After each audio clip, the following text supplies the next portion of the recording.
Good morning. We are Ladies Kicking Assets, and I am Robin Binkley and my co-host Courtney Moeller. We are here today and we have this amazing guest with us, Keeley Hubbard. I want to tell you about her and then we're going to do a little housekeeping stuff. Keeley is amazing. She is a sales coach and business strategist, but she is also the managing partner of Hubbard Capital Group. She is a syndicator. She's an entrepreneur, but she is really got a lot to share with us today about an agricultural style of investment for grapes. We're going to talk all about grapes. And so anyway, welcome Keeley, and Courtney and I are just really thrilled about this, but let's do a little housekeeping first. We want to make sure that you consult with your CPA and your legal team on the things that we talk about today and how that applies in your life. We are not giving you advice. We are just talking about experiences and scenarios that we have run through and what's worked for us. And if something pricks your interest, always verify it with those that are in those legal positions.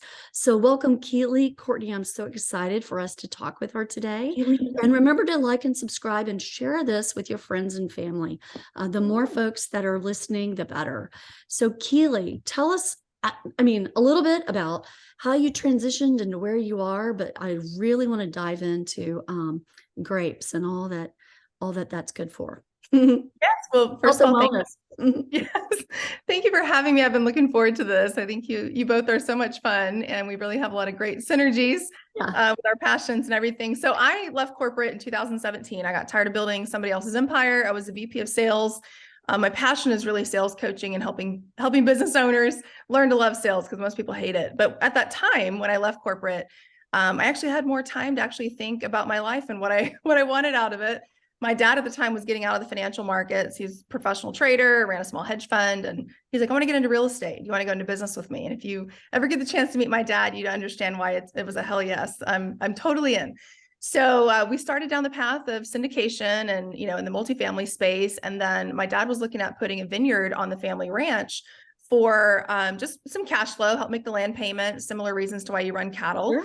Sure. And he mentioned that on a podcast in the real estate space. And this guy named Mason Moreland called us and he was like, hey, I need to talk to your dad. And long story short, Mason had run his own private vineyard for many, many years. He wanted to expand and fill this huge supply gap of wine grapes in the Texas wine industry. And I needed the business experience and the background that my dad has, and wanted my sales and marketing help to build a really cool brand. And that's how we all came together. And so we are developing and operating vineyards in this great state of Texas. And it's been so much fun. In a nutshell, that's how I got to where I'm at.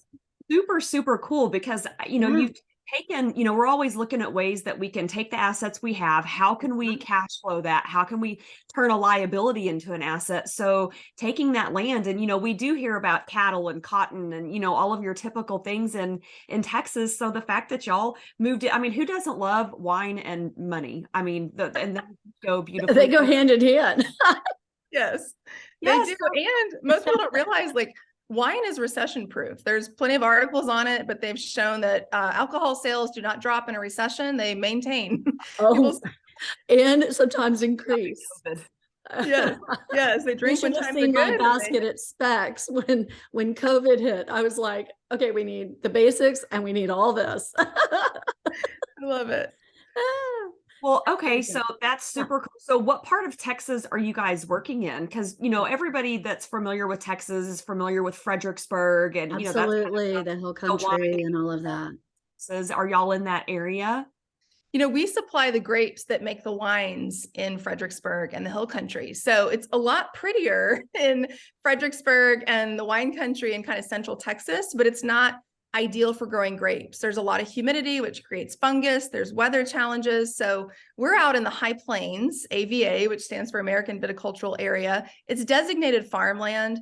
It is 260,000 acres of just farmland. There's a lot of cotton farmers out there, but it's super flat. It's very dry, and it's super hot in the summers, which is ideal for growing grapes. So it's about 45 minutes outside of Lubbock. Okay. I did not know that. Yeah. So that's Okay, so to tell us, let's dig into this. Mhm. So what is Mhm. this, agricultural wine grape opportunity? What does this look like? Mhm. Yeah, well, the reason we got into it is because our partner has basically taken technology from California and brought it to Texas. So Texas has a huge booming wine industry. It's about a $20 billion industry here. And most people don't know about that because we don't have any national wines because there's not enough grapes. So the wine demand continues to grow. We even have California wineries opening up tasting rooms here in Texas, and we don't Mhm. have near enough wine grapes. So Texas is only That was producing half of what they need. Yeah. Okay. That was going to be my next question is what do the grapes here in Texas look like compared to like the grapes in California? Mhm. It's very similar to Central California, the same climate. So we grow a lot of reds here. Reds do very well in this dry Texas heat. And they also sell for more. So we get a higher price point per ton for the red varietals. But there's just this major grape supply shortage. And so Texas wineries are having to truck in grapes from California to try to make enough wine to meet consumer demand. And based on the laws here in Texas, they cannot label it a Texas wine unless 75% of the juice comes from Texas. And if, we're all Texans, Texans don't like that. They want to label stuff Texas wine. And so there's no big player coming in except for us to do this because Texas is kind of old school. It's about 20 years behind California when it comes to technology. It's, you're going to see in vineyards in Texas, a ton of people out there, hand labor, hand pruning, hand harvesting. We do everything by machines. So we're able to dramatically cut out the labor. And that's how California runs their bulk wine vineyards. Fascinating. Well, it Wow. seems like, working smarter and not harder. And Mhm. so I wonder why it's taken so long for Texas to catch up. Yeah.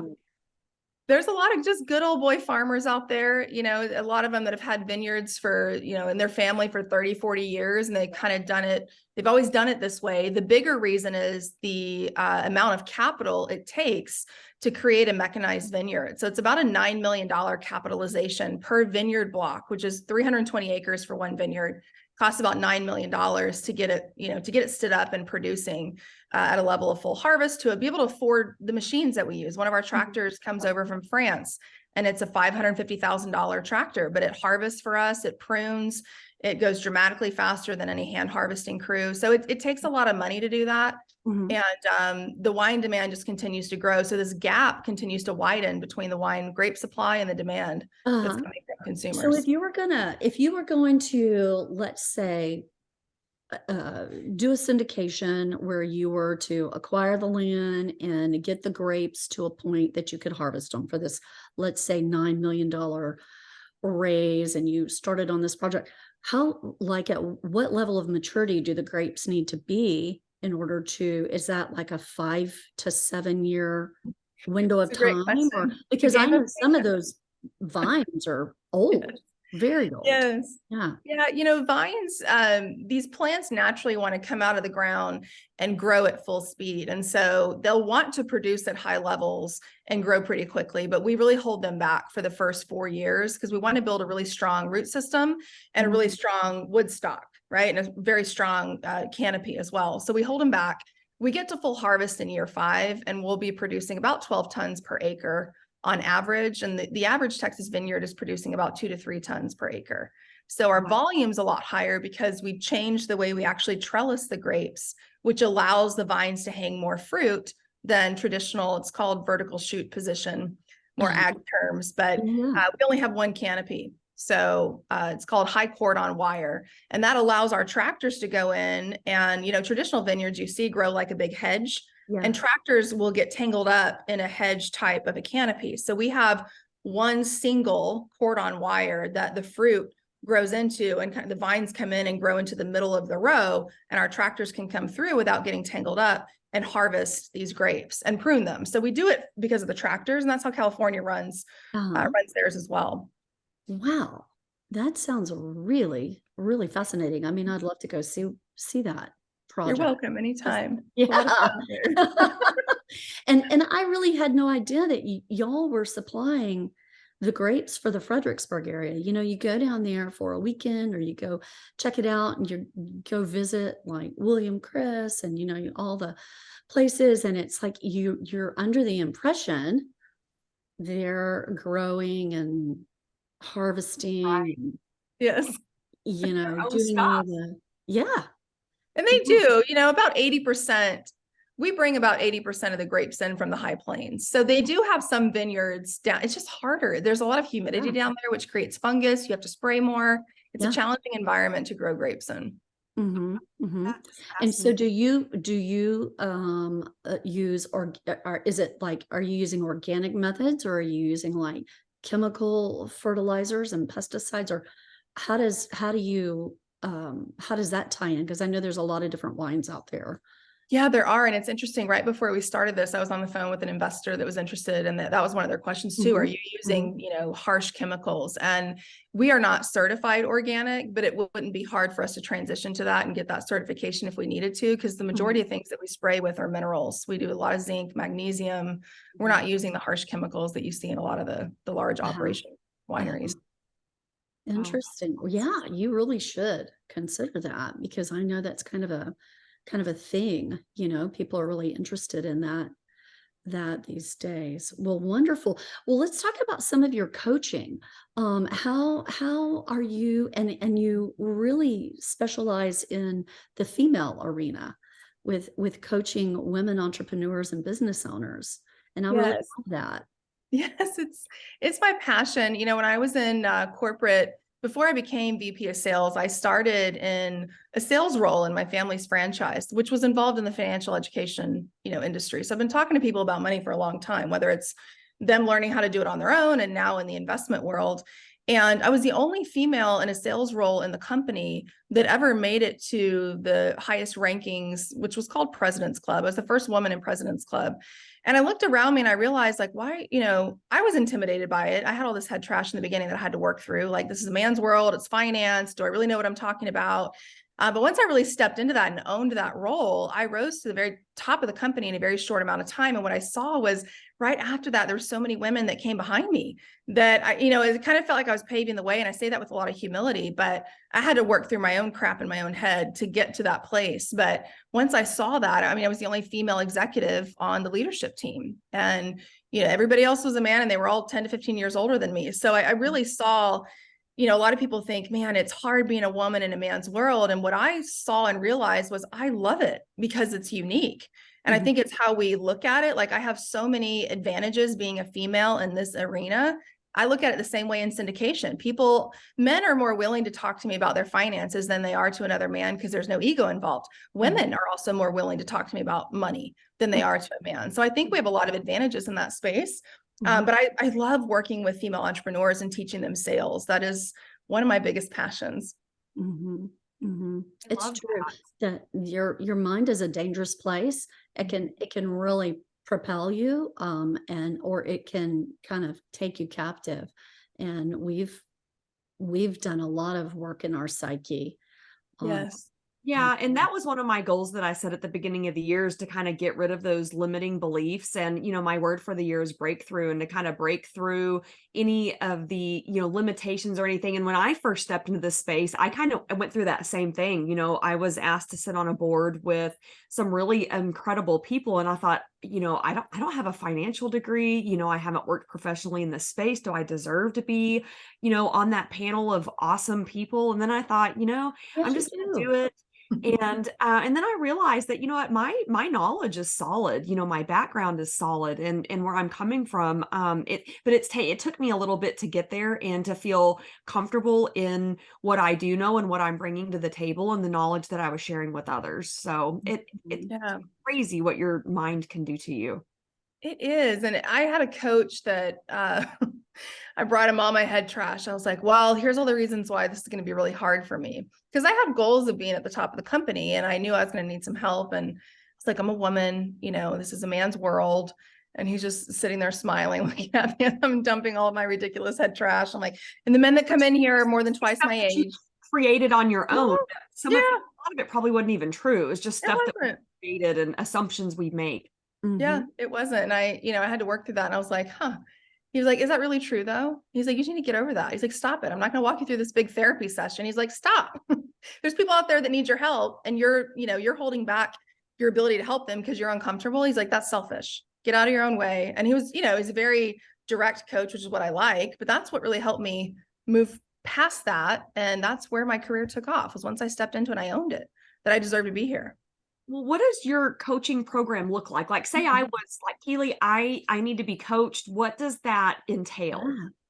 It's different for everybody. So it depends on, what it is that you're trying to tackle. My specialty is helping people sell more. So whether that means, building better sales processes, better talk tracks. Most of the people that I work with want to be excited about sales in their business, but they don't like it. Somebody schedules a new call with them, they have a new potential client, and they should be thrilled about it, but they have this like angst around it. It's like, man, now I have to go sell, and they don't like it. And I'm like, man, it's so much. We can change our frame of mind around it and get really intentional, strategic, and authentic talk tracks and communication that help us guide a conversation. I love seeing people learn to love sales, the aha moment of, wow, this is like, okay, I can do this and I can still be myself. And I don't ever have to be the cringy characteristics that I hate about salespeople. So it's different for everybody. I do stuff in the capital raising space. I've worked with realtors, interior designers, attorneys, people that own financial education, cybersecurity. I've done it all. And it doesn't matter what you're selling. It all comes down to communication and how to learn people and what they're thinking, but they're not telling you, and how to have disarmingly honest conversations. Because I really feel like that's where people come together and do business together, is when you can clear all the stuff, all the fog, and let's have a real conversation about what's not working and see if I can help. And if I can help, I'll let you know that, and we'll figure out what that looks like together. But it's just a much more authentic approach to sales, because I had to figure that out on my own. I had a lot of bad sales trainers when I started with the franchise. They were at corporate, and I was like, man, I am not saying that stuff. And it was very ego driven. It was very cringy. It was at a time where more reviews, like Yelp reviews and Google reviews, were becoming a lot more, prevalent. And I'm like, man, this could kill your business just from a bad experience with a sales guy. There's no way I'm doing that. So I figured out I got to learn this on my own. And I got really good at learning people and having good conversations with them.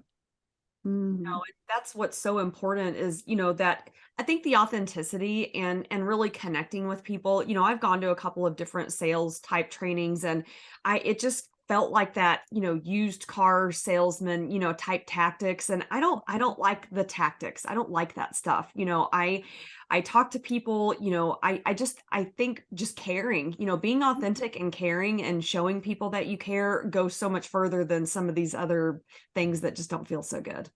This stuff doesn't work. That's the problem, is people, there's so many sales trainers out there that are still teaching sales from like 1970s. And it does feel like used car, and people don't buy because you have this amazing, tricky one-liner that you pull on them, and all of a sudden they're throwing money at you. It's like, oh, they said the thing that manipulated me into buying. It doesn't exist. There's no, all these phrases, always be closing. I'm like, there's no one-liner that exists that you're going to say that all of a sudden is going to close a deal. The close happens organically because you've qualified hard. I always say qualify hard and the close is easy. And the qualifying is just a scavenger hunt. It's let me understand, does this person have a compelling reason to do business with me? What's not working in their life right now? Where do they want to be? And how bad do they want to get there? Yes, at 100%. Yes. Either I have what they need and I'm solving a problem for them, and we, mesh well together and we work well together. I don't want to feel like I gave somebody this tricky one-liner and they're like, yep, okay. And then they later are like, oh, that wasn't what I needed. Or, I don't want that situation. That's not good for anybody. Yeah. People buy in spite of sales pressure, in spite of these manipulative sales tactics, not because of it. And the problem is that a few people do. And so it trains these bad behaving salespeople to think that it works. And it's, I hated that approach. So I found a much better way to do it. And I broke records in the company doing it. And I taught, once I took that methodology that I developed myself and I took it to corporate, and that was a terrifying moment for me when my dad sold the franchise. He wanted to move on and, do other things. And they said, can you come to corporate and teach what you've done? Because we were in the smallest market and I had the highest revenue per lead that came in the door. And so it made all the other franchises look like they were just wasting money. And that, can you come teach this? And I was terrified. I'm like, I know it works for me. I don't know if it's going to work for everybody else, but I was able to take the company from 40 million, and it wasn't just me, right? There's a lot of other teams involved in marketing and things, but we grew it from 40 million to 220 million in less than 4 years in a way that people had a good experience when they came in. We weren't hard pressure selling people anymore. And so I'm very proud of that, but it proved to me I can teach what I've done, and anybody can learn it. Doesn't matter what your personality is. You can be yourself in sales and you can be very successful and actually look forward to sales calls instead of dreading them. That's amazing. That's really something to be proud of. Honestly. It was a blessing. It was terrifying. It's always a thing. You're able to take those skills and rotate it into what you're doing now. And that's why that has been so successful and great. So that's awesome. Yeah, I'm very grateful for the journey. Oh, absolutely. Absolutely. You know, and I think too about, I mean, as you were kind of talking, I was sitting here in my mind thinking about, you know, Courtney, like you, a number of the sales trainings that I've been to, and, you know, you're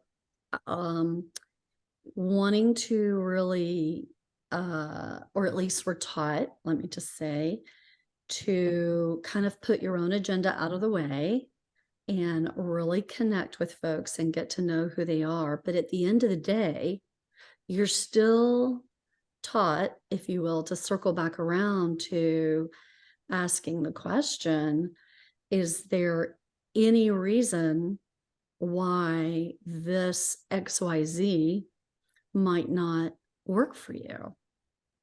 And I have found, at least for me, that sometimes is not a real comfortable question, really, because that to me brings back in then your agenda. You know, if you're meeting with a new individual because they are interested in a project that you're working on or syndicating on, you know, you definitely want to get to know them and what their needs are. What guidance have they been given from their CPA? Are they looking for a place to park money? Are they looking for passive income? Are they looking for, you know, something that works better from a tax standpoint? And if, you know, what you have doesn't meet that, then pass them on to one of your partners in the industry that might have something that better suits them. Yep. But being new to syndication, I think that the success that I've had, and Courtney, you can probably resonate this too, is just being authentic, you know, and it's really okay to kind of flub when you say some things because you don't know all the things and you have to reach out to people smarter than you to maybe answer some of the questions that they might have. But just having those relationships, it's more than just let's have a Zoom. It's, you know, if you're able to, can we go to dinner? Or, you know, when I'm in wherever, can we connect and maybe have a coffee or a lunch? Or, and just get to know the character of the individual. The character is so much more important than the deal, you know, because that's what you're investing in, the relationship. I mean, yes, the deal, but I'm just saying, as I've matured in what I've done as a real estate entrepreneur and syndicator, that's really more of what I see and what I hold value to, and where those hurts come into play when you realize people are not really what you thought. They portray something, but they're not really what you thought. And so that, you know, that goes into business, you know. So I've just kind of learned, at least for me, and that's not for everybody, but the character and the relationship is so important. You know, what do you really stand for? What are you about? Yeah.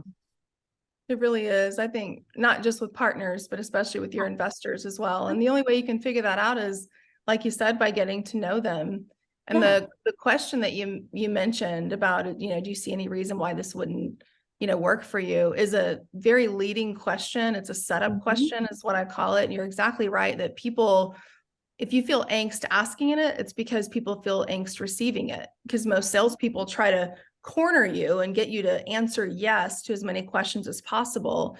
And so consumers have, their senses are so much more heightened these days, where they're always looking for the impending close. They're waiting for it. So anything that feels like it, their walls start to go up.